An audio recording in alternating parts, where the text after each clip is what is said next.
What's up, everybody, and welcome back to At This Moment. I hope everybody enjoyed the last video. I even gained some good information from that video. You know, it's all about motivation. It's all about keeping a strong mind. Just try to keep a strong mind with anything you're trying to accomplish. And I know that can be hard for a lot of us. You know, we got a lot of things going on in life. Those can start some heavy obstacles and everything. But please like and subscribe to the channel. Comment down below anything you think I might need to improve on, anything that you want to share with others. Let's get into a really good discussion.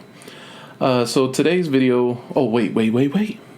Don't forget about that big giveaway. I've already promised, you know, when we hit 100 subscribers and I hit that 400 mark, I'm going to give away those Beats by Dre earphones, you know, the little ear pods. So be on the lookout for that. But without further ado, let's get into this next topic.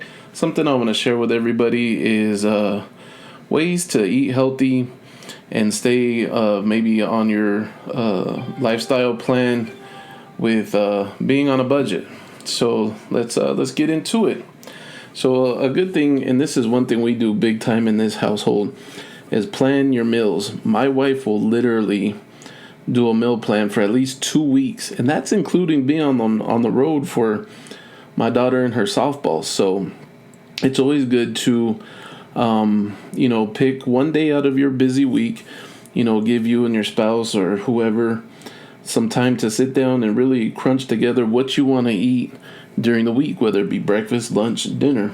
Plan it all out. Have a good plan to go into it. And so make sure you go through your refrigerator, you go through your pantry, because you don't want to stock up on too much and then stuff starts going bad and you're already, wasting money and food. And only plan to purchase what you're going to use. Only buy something that goes with a certain recipe and matches, student lunches or whatnot. Just make sure you plan to buy everything that you're going to use. When it comes to saving money and grocery shopping, it's always best to plan ahead. That way you don't overbuy, you don't underbuy, and you're like, shoot, I got to go back to the store. So just make sure, you plan your meals, throw them out on a little makeshift calendar or a nice little list. My wife has a really nice list posted up in the pantry on what we're going to eat that week. And then just make a detailed shopping list that you take with you and, just plan it all out. Another good thing is to stick to your grocery list. Once you planned everything out and you just stick to what you're buying, you're not going to go over what you need to buy. And that way you could probably stay within a budget, because in hindsight you could really, think about what you're going to buy. And you can almost have a general idea that, okay, most of the time apples are 99 cents a pound. You buy 4 or 5 apples, you know what you're going to spend. But just make sure when you've planned your grocery list, you really, really stick to just that list. Every little item you add is another, $1, $2 here that's going to push you over your budget. And those little $1 and $2, those add up, and it can make you go over your budget really quick. As a general rule, try to shop the perimeter, the outer edges of the store first. That's where Whole Foods are generally placed and will make you more likely to fill the cart with them first. The middle of the store contains the most processed foods, the chips, the candies, the cupcakes, and, all that stuff. And look at the top or the bottom of the shelves rather than straight ahead. The most expensive items usually are placed at eye level. You usually find the Hunt's ketchup instead of the store brand ketchup. They want to get all those big ticket items out first. So if you look from the top or if you look from the bottom, you might find some other price points, and you can only make ketchup so many ways, right? So, ketchup is going to be ketchup. Beans are going to be beans. Corn is going to be corn. Save yourself a couple of, cents here and there. Let it add up. And additionally, you can download a grocery list app to help you shop. Some of them can even save favorite items that you buy a lot. And, you could even share lists between different shoppers. Using an app is also a great way to make sure you don't forget your list at home. Because let me let you in on a little secret. When my wife goes shopping, 8 times out of 10, she's going to be like, where's my list? I must have left it at the house. I'm always telling her, babe, put it on your phone. She really, really likes her pen and paper. She writes out everything. Nothing is done digitally. But that's what happens when you use pen and paper. You tend to forget that list. So another big thing that you can do is cook at home. That way you're not spending extra during the week just to eat. You've already spent the money on the food, so cooking at home makes you stick to just eating that stuff. And I know, I understand. We all have a little craziness that happens here and there during the week. Or sometimes you just don't feel like cooking, but really try to focus making most of your meals at home. That way you can stick to what you've already spent and you're not spending any extra. Some people find it best to cook for the entire week and on the weekends, while others cook each meal each day. So some people will meal prep for the whole week. I don't think that's a bad idea. By cooking for yourself, you also gain the benefit of knowing exactly what ingredients go into your food. If you're trying to eat healthy, and let's say you want to eat a hamburger, if you eat a hamburger at home, you know exactly what type of meat you're going to use, how much fat and everything's in there, how much salt goes into it. Because when we eat out, it's a lot of processed food. A lot of food out there needs to have a long shelf life for these fast food places. So you never know what you're going to get. But when you're cooking for yourself, you know exactly what you get. Cook a large portion and use your leftovers is a good thing because my wife doesn't cook generally really big portions, but she, cooks and we're eating smaller portions so that leaves leftovers. And myself, I can take those for lunch to work. My daughter can even take them for lunch to school because she generally doesn't like school lunches, and there's nothing wrong with that. What we're giving her is probably a lot healthier anyways. But, leftovers can be used for lunches, like I said, or in other recipes. You got some leftover taco meat, and let's say you had like a low carb style taco. You could have like a taco bowl or something throughout the week. They could be used in soups, stir fries, salads. I know when my wife makes grilled chicken the next day for lunch, I'll chop that grilled chicken up, throw it in a nice salad, and there you go. You got yourself, 2 meals out of just paying for one. So, this is a big one. And this is the one that me, my wife, and my little daughter seem to fail at. Do not shop while you're hungry. We all know when you shop when you're hungry, everything looks delicious. And you just start grabbing, oh, that looks good. I want to snack on that. Oh, that looks good. And before you know it, you got a bunch of stuff that you don't really need because you were so hungry, your mind was telling you, hey, let's eat this, it's good. You're most likely, and you're going to stray away from that list that you worked so hard on to put together, and you're going to buy a bunch of stuff on impulse instead of buying stuff that you really, really need. When you're hungry, you may often reach for processed foods that have fewer beneficial nutrients than whole foods, and we're talking about the chips, the cupcakes, all that really good-looking stuff, you know what I'm saying? So try to eat a piece of fruit, yogurt, other nutritious snacks before you go to the store. This way you don't feel tempted to stray away from your original list and start buying a whole bunch of stuff you won't need. Fruit can give you that sweetness. Maybe that helps you stay away from the cookies and the brownies and all that good stuff. The yogurt protein just kind of fills you up, just doesn't make you feel hungry anymore. So I think that's a really good tip, is try to eat a little snack before. It's almost like when you plan to eat out with friends and everything. That way you don't overeat. You want to try to eat something before you even go to the store. And you want to buy, whole foods. Some foods are more affordable and less in a less processed form. For example, a block of cheese is cheaper than shredded cheese. And we're starting to do that in my own family. My wife bought a food processor. She buys a big old block of cheese.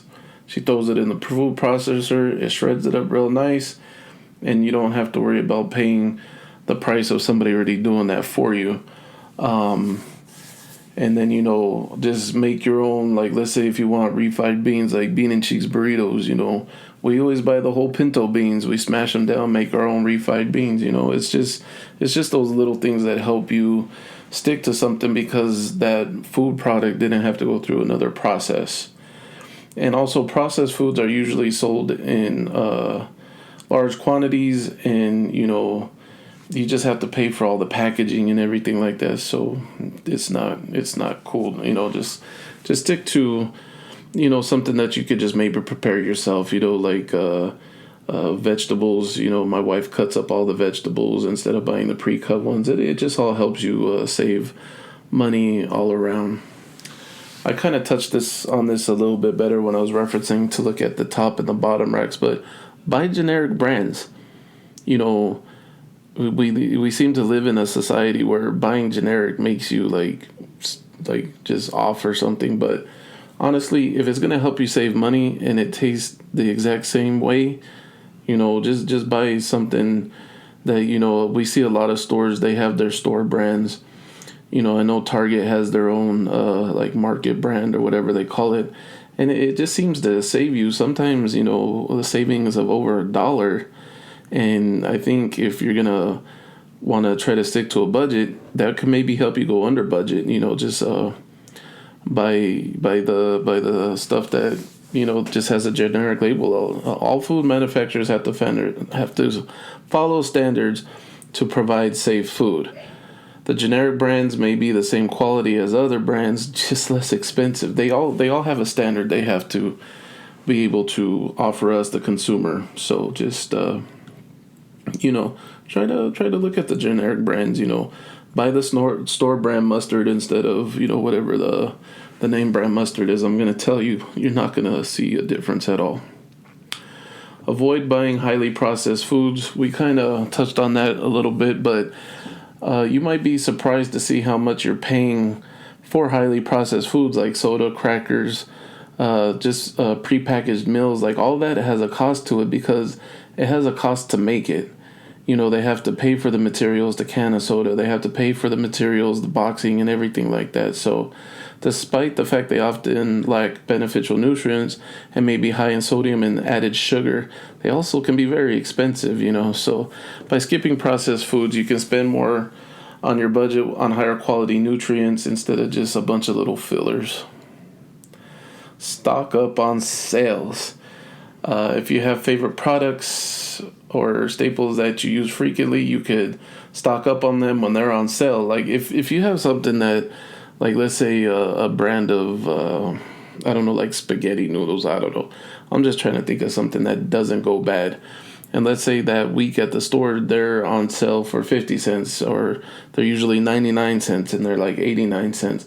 So buy like 2 or 3 of them. That can help you, for one, cut your shopping list down the next time, and also helps you save some money in the long run because the next time you go to the store they might not be that price. And believe me, I know I've missed out on some things where, man, I should have bought it on that sale and I didn't.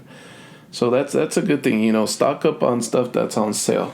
If it can be frozen and eaten later, then there's nothing wrong with that either. You know what I'm saying? So another way to do this is buy cheaper cuts of meat. Fresh meats and fish can be pretty expensive. When you go to the butcher, you can see a pound of bacon is almost like the price of, like a whole pack of bacon. That might have over a pound in there. But however, you can get many cuts of meat that cost way less. Look for chuck steak, pork sirloin steaks, whole chicken, or ground meat or poultry. These are great to use in a bunch of different things. I know when we go shopping, we buy 3 pounds of turkey all at the same time. My wife, sometimes if it comes in a big 3-pound tub, we'll divide it up in 3 individual parts. It might not be an exact pound, but you just wrap it, freeze it, and it just works out better like that. Another thing that you could do, you could replace meat proteins with other. You can replace meat with other proteins. Eating less meat may be a good way to save money. Try having a couple of days a week or use other protein sources such as some type of hemp seeds, eggs, or canned fish. I don't know how I feel about the canned fish. That sounds kind of nasty, but I get what they're saying. Like we buy the chicken salad, in the can and everything, and those make great meals. You can make chicken salad. You can make different type of little bowls and stuff like that. And they're also inexpensive. Shop for produce that's in season. Local produce that's in season generally is cheaper than out of season options. Why? Because we all live in the world of supply and demand. If you want strawberries and it's not strawberry season, you're going to pay a good penny for out of season, highly priced strawberries. Why? Because there's not that many out there for the consumer. Also buy produce by the bag if you can. They're usually a lot cheaper than buying by the piece. It's already weighed and it's already priced. So you get what you pay for on that one. You can buy frozen fruits and vegetables. I know we like to make smoothies here at home, and we'll buy a very nice blend of frozen fruits for that, and we'll buy frozen veggies. Fresh fruits, berries, and vegetables are usually only in season for a few months per year, and they are sometimes, pretty expensive. Quick frozen produce is usually just as nutritious. It's also cheaper, available all year, and they're usually sold in pretty large bags, so you get a good amount for your money. Oh, this one is my favorite topic because I always try to tell my wife about this, and I think she's catching on just a little bit. Buy in bulk. Buying some food in bulk quantities can save you a lot of money. And the reason why it could, save you a lot of money too is because you're not always running to the store for that product. You go to the big ones, the Costco's, the Sam Clubs. You buy the toothpaste that has 5 tubes of toothpaste in it. That's going to save you trips to the store. Either which way, grains such as brown rice and oats, they're all available in bulk. You can buy bigger quantities and it'll last you a long time. And so, they also keep for a long time if you store them in good containers. We have a lot of containers that seal airtight, and we can, eat them at any time. If you grow your own produce, much respect to you. I don't have a green thumb, but we all know that's a great way to save money is just to grow your own. A lot of people have orange trees, they have apple trees. I know a co-worker of mine, she has a cherry tree. She always brings in these huge bowls of cherries. We know how expensive cherries can be. And she just has them by it seems like the hundreds, So, if you can grow your own produce, fruits, and vegetables, that's always a good thing too. Pack your lunch. I can help you stay on a budget because it just comes when it comes to cooking at home. If you eat out every day, what's the average fast food meal? $10 if you don't go on the dollar menu. You're still going to spend about $5 to $10. So you're looking at spending $25 to $50 a week just on lunch. That's, $100 to $200 a month. Imagine what that $200 could go to. What if you wanted a new car or something and you don't think you could afford the payment? But if you really think about it, if you cut back on your spending, you could probably afford a lot more than what you think. If you have the time and the patience, of course, coupons are always a great way to save money. There's some extreme coupon people out there that might take it a little to the extreme, but I don't hate you on that for that. If it works, it works. I don't have the patience for coupons, but that could always help you save a little money. Appreciate less expensive foods. A lot of foods are both inexpensive and nutritious. By making some adjustments and using ingredients that you might not be used to can prepare a very delicious meal. Increasing your use of eggs, beans, seeds, frozen fruits and vegetables, and cheaper cuts of meats that we talked about can help you as well. These all taste great and are cheap, especially in bulk, and very nutritious. Buy from cheap online retailers. I know we've tried Thrive. I don't know if they're the cheapest, but I know that a lot of their foods are supposed to be very nutritious, very full, organic. I know I've even gotten a couple of hot sauces off of there, and they're pretty flavorful. And when you read the ingredients, it's just organic peppers, organic this, organic that. And it's really, really good. So sometimes those online retailers can save you some money. Sometimes they're up to 50% cheaper than the grocery store, just depending on where you shop. So the bottom line is you don't have to break the bank to eat well. I've even seen some people post videos about doing the 99-cent door diet. 99-cent store diet. I mean, they literally get all their produce and everything from the 99-cent store. So, I mean, you don't have to have a full big budget to eat well. There are many ways to eat nutrient-rich foods on a very tight budget. These include, of course, planning your meals, cooking at home, making smart choices at the grocery store. Don't go with that empty tummy, because even the aromas of the butcher, some places have fresh fried chicken. All that's just going to get your senses going. I also keep in mind highly processed food can cost you twice as much. So this is because eating a lot of food high in sodium and sugar could lead to various health conditions. If you look at the back of a bag of chips or something, you'll see that there's a ton of sodium in those. Even though I'm not gonna lie, chips are delicious. Even if eating nutrients foods was more expensive, though it doesn't have to be, it can still be worth it down the line. You really can't put a price on your health. And that's pretty much what I've been trying to say is anything you can do to make yourself healthier, feel better, lose weight, but doing it the right way, doing it your way, it couldn't hurt, right? So with that being said, I want to say good night. I hope these little tips hit you the right way. If there's anything you want to mention, please mention in the comments below. Let's get those comment sections going. Let's get into a good discussion. Please like and subscribe. Check out my other videos. Check out my Instagram. I'm going to stay more fluent on there. And please don't forget, get more subscribers and we'll get that giveaway going, those Beats by Dre headphones. And until next time, I love y'all. I respect y'all. Thank you so much for the support and motivation. And with that being said, peace.